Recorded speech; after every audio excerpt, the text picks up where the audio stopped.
Welcome to our studio, Manuel. Thank you very much, Estelle. I'm very happy to be here. Kazakhstan and Germany had good diplomatic relations for over 30 years now. We here as the Hydrogen Diplomacy Office are strengthening or developing the capacities around green hydrogen with different stakeholders. There is a huge potential for renewable energy here in Kazakhstan. Right now there's huge interest globally and also from European side to ramp up the green hydrogen market.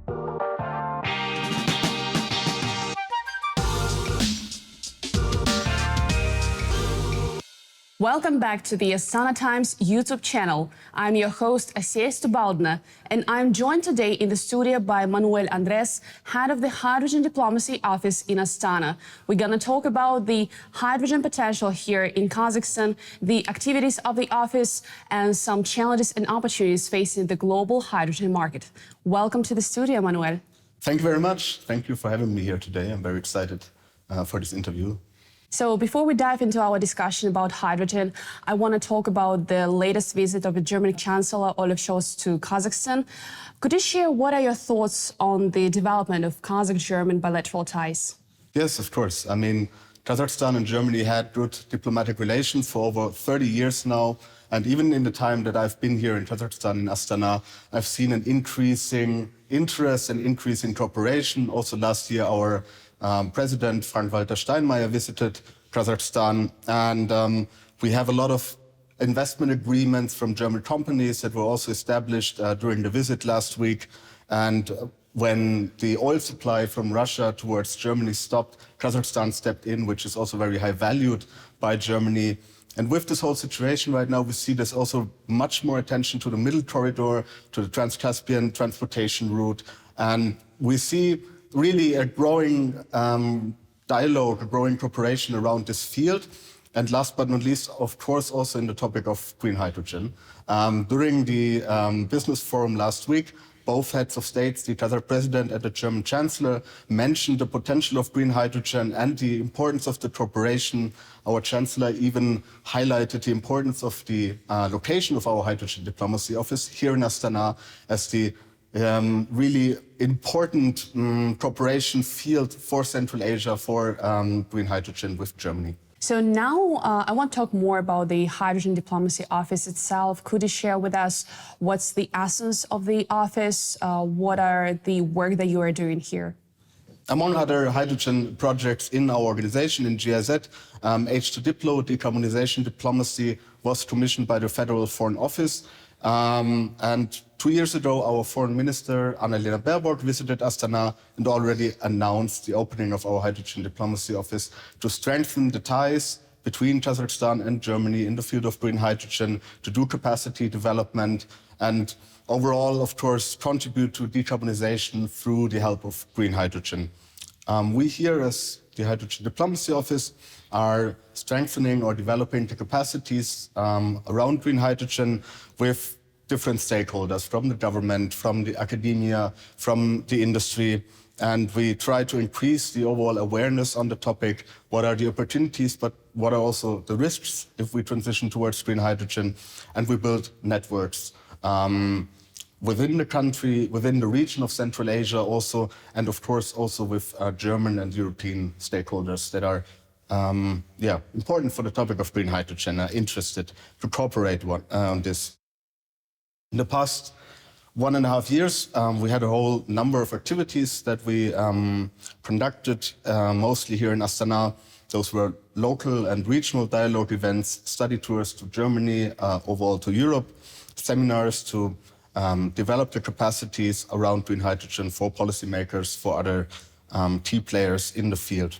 And we do also engage in some more technical studies or insights. We had our first study on the transport option of green hydrogen from Kazakhstan towards Europe, for example, which was done by Fichtner, that we published last year. And currently we are also working on a regional study, which was also mentioned by our chancellor last week. We want to better understand the cooperation potential in Central Asia for the topic of green hydrogen, to connect the potential of the different countries and to work together with Germany and EU on this topic. In May, we had a regional forum where we also invited speakers from Turkmenistan and Uzbekistan and started this regional dialogue on green hydrogen. And we have been engaging more and more with the other countries in the region. Just in August, we had a training seminar for professors and lecturers to increase the capacities of universities. And we also had people from universities from Uzbekistan and Turkmenistan as participants. And we do believe that this regional cooperation really has a very high value, and we support this a lot. What is currently also very high on our agenda is the NDC update of Kazakhstan.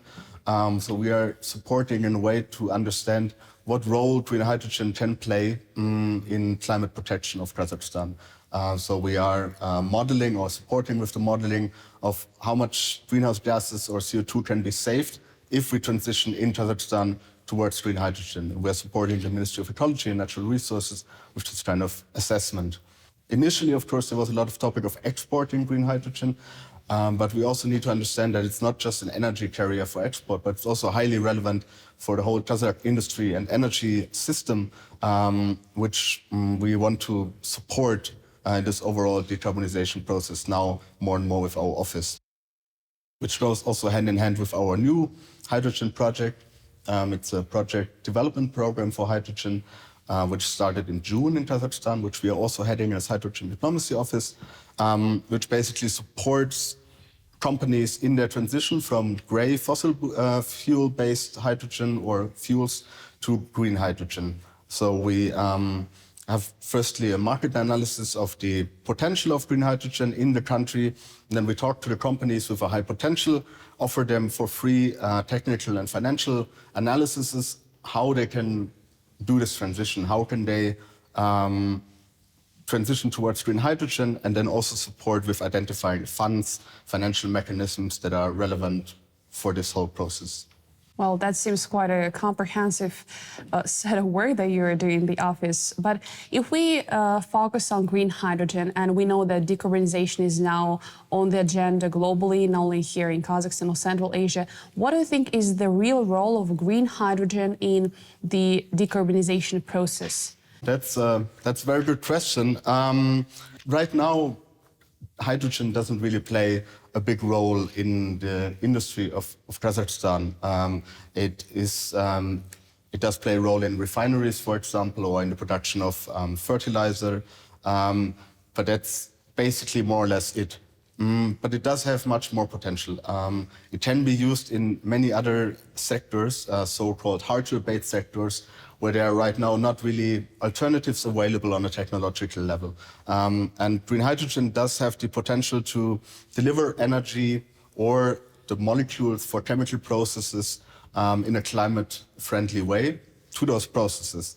For that, of course, we need to increase the awareness, the knowledge, how this is possible. There needs to be financial support, as I mentioned, because, of course, there's a costly investment at the beginning. And there needs to be an overall understanding and framework from the government to also support this whole process. But Kazakhstan is clearly planning to become carbon neutral for now by 2026. Companies are looking at ways to decarbonize their production, to reduce their emissions. And some already have realized that green hydrogen might be the way for their production processes to actually, engage into this whole decarbonization.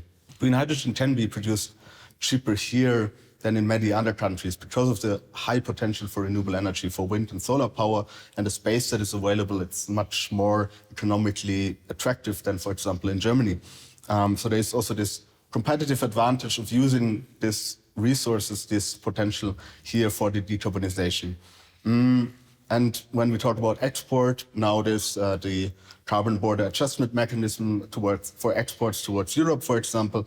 And I think it doesn't stop there. There will be more mechanisms coming in that incentivize companies to have this kind of transition.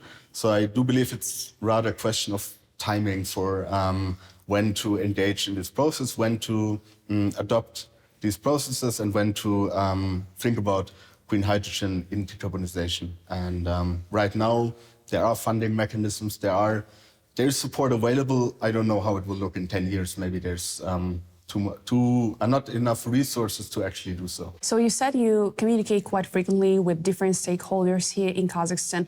What would be your general perception of this public opinion, among stakeholders on green hydrogen potential here in the country? I do believe there's a very heterogeneous view on the potential of green hydrogen. We have been talking to stakeholders from various fields in Kazakhstan and also in the region.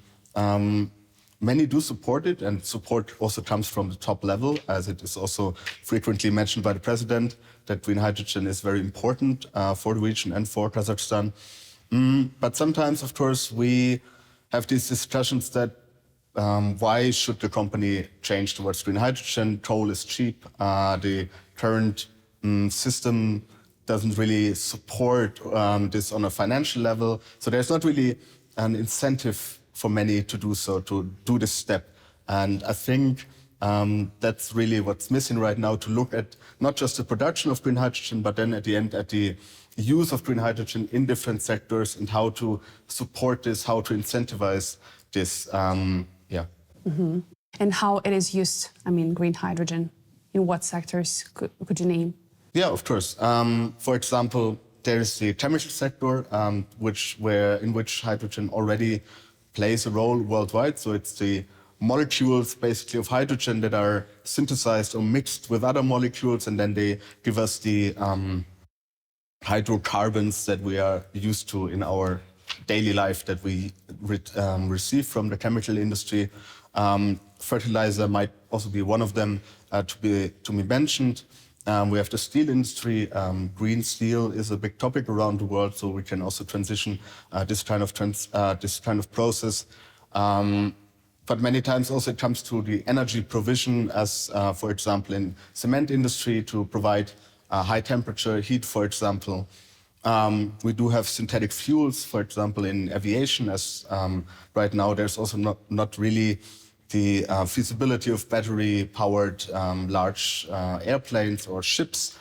So here, green hydrogen also plays a major role in current discussions. To some extent, also in the overall energy system as a backup.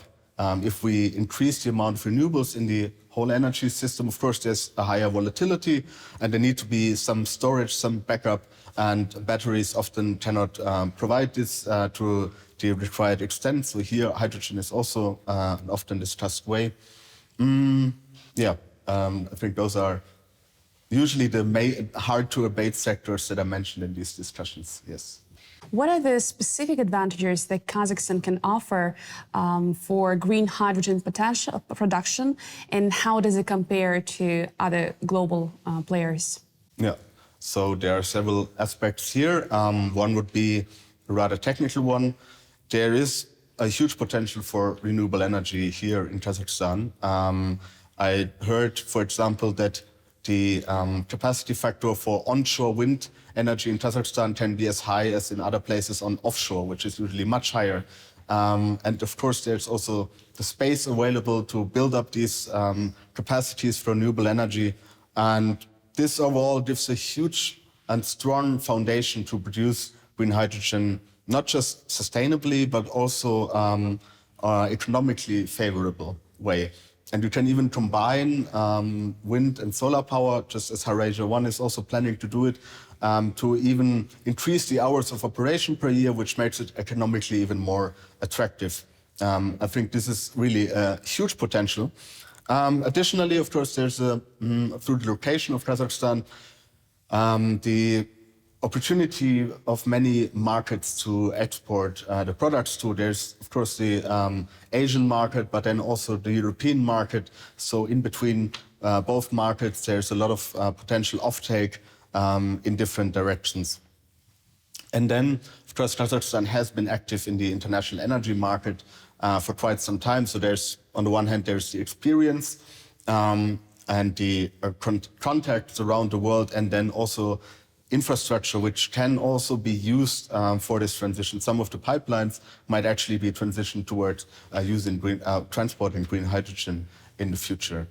So I think Kazakhstan can really pivot here towards green energy exporter and has a huge potential to do so in the future. And because you mentioned the Eurasia One project, do you follow the developments on this, I would say, quite grand project? Do you follow the developments? Yes, of course. I mean, they are a very important stakeholder in all our activities.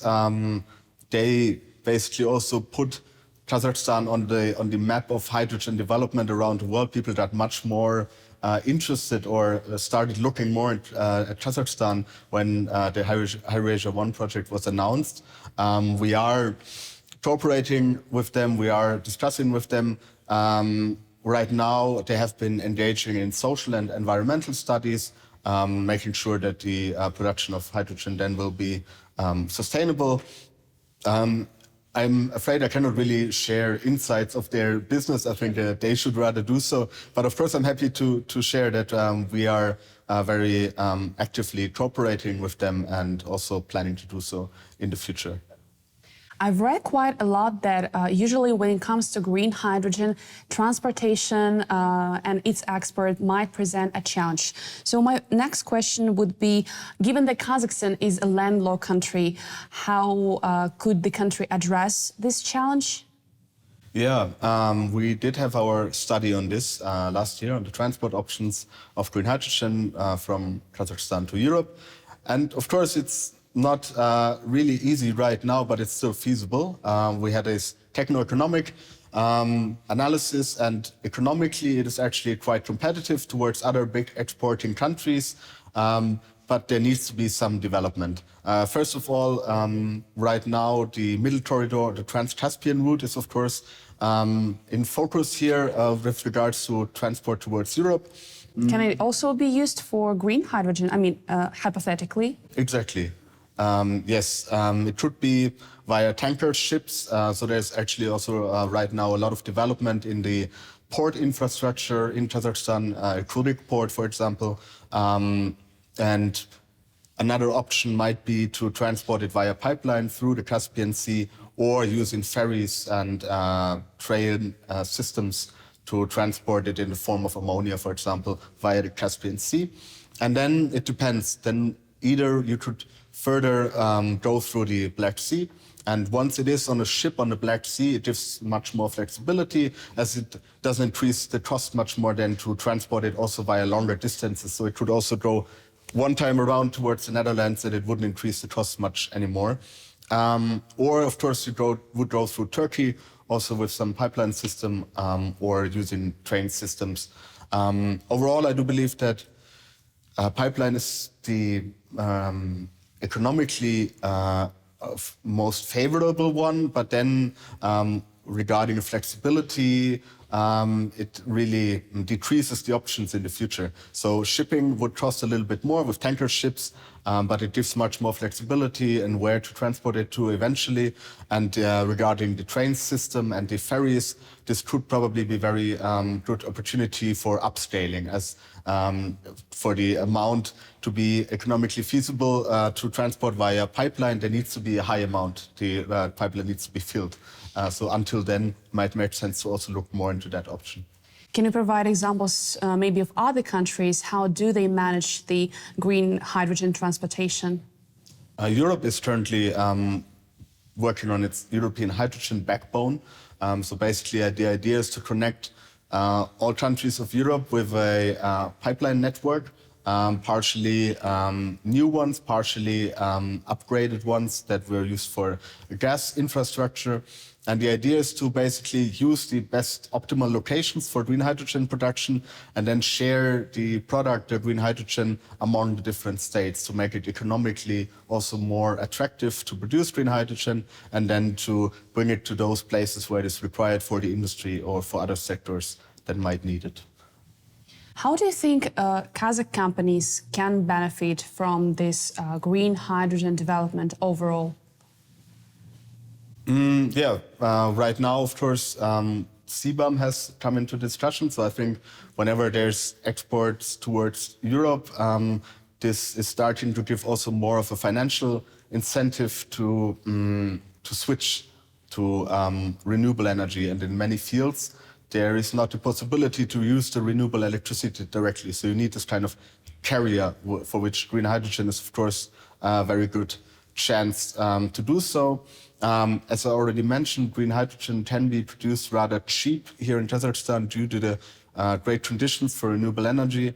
And I do believe that there will be more measures and more mechanisms coming up to incentivize the use of green hydrogen in the production. So overall, this just gives an opportunity, and right now is, I do believe, a good point in time, because right now there's huge interest globally and also from European side to ramp up the green hydrogen market. So right now there's a lot of support, there are financial mechanisms to start these activities, and we are very happy to also engage with the industries to also analyze the potential and if it makes sense to move towards green hydrogen, because obviously it doesn't always make sense. There are some cases where it's not the most feasible option, and we are very honest about this. We're not trying to push it wherever it's possible, but where this actually makes sense. And yeah, I do think that there is also from other markets there will be a growing demand or interest in also receiving more greener products, for which green hydrogen does play a very important role in the future. Speaking of Kazakhstan, what are some legislative changes or the development of standards that Kazakhstan might need in the development of green hydrogen? Yes, many countries have already developed hydrogen strategies. Germany also just published its import strategy for hydrogen, for example. And here in Kazakhstan, we had the first draft of the concept for hydrogen, which is, I think, a good basis for further development, for further regulatory framework. But there need to be more concrete steps. And as I just mentioned, Germany published its import strategy. So now, looking at Kazakhstan, what is the plan? What is the vision for green hydrogen? If there's, for example, export towards Europe, there needs to be an alignment with the standards of the European Union, for example. There needs to be concrete measures regarding certification of hydrogen and the end products. There needs to be concrete steps for the export infrastructure development, and also with the off-takers in Europe. There needs to be some kind of dialogue. There needs to be clear investment safety also for those companies to go towards the steps. So this might be one direction to also think further, to actually develop some kind of roadmap. And then when we think about the local use and decarbonization within Kazakhstan, there also needs to be the incentivization that I already mentioned to motivate companies to engage in this process. There need to be awareness raising on understanding the opportunities that green hydrogen can deliver here in the country. Infrastructure development as well, because of course it also needs to be figured out where it goes to into the region. Offtake, looking deeper into the offtake agreements or measurements within the industry, and also maybe looking more into a regional level, also with the other Central Asian countries, to cooperate on this more. So I think in this regard, there need to be more kind of roadmaps, more concrete steps and activities to think of the next steps and to develop this kind of vision for green hydrogen for Kazakhstan. We're currently planning a study together with the German Energy Agency, DENA, with their Kazakh-German Energy Dialogue, on the current situation, the current conditions for producing green hydrogen, for exporting green hydrogen, and what could be improved regarding this whole framework. Well, it seems like a huge amount of work is to be done by the Kazakh side here. And since we are also talking about Germany, could you share with us what has been Germany's experience with green hydrogen development? Yes, as I already mentioned, we just recently had the import strategy, which was published this summer. Germany does acknowledge that the green hydrogen that it needs for its industry cannot be fully produced within Germany. We need this international cooperation. We need partnerships with other countries that can produce green hydrogen and export green hydrogen towards Germany. And Germany has set already some targets regarding the amount of green hydrogen it can produce and the amount it wants to import. It has identified the different sectors or industries where green hydrogen should be used. There are several companies and industrial clusters that are already working on the integration of green hydrogen into their production. I have myself been working in research on green hydrogen before I joined GIZ. So there is a lot of also research cooperation in Germany going on, trying to better understand the overall role of green hydrogen, in which sectors it can be used and how it can be produced most sustainably in the country. So what would be your expectations for green hydrogen, let's say, for the next 5 to 10 years? Yes, I do believe the next 5 to 10 years will be very important for the overall development of green hydrogen, as many projects around the world are planning to produce green hydrogen around the year of 2030. The infrastructure projects that are being planned right now are also to be established by 2030. There's still a lot to do, still a lot of standards, certification schemes, and especially alignment on an international level that needs to be happening.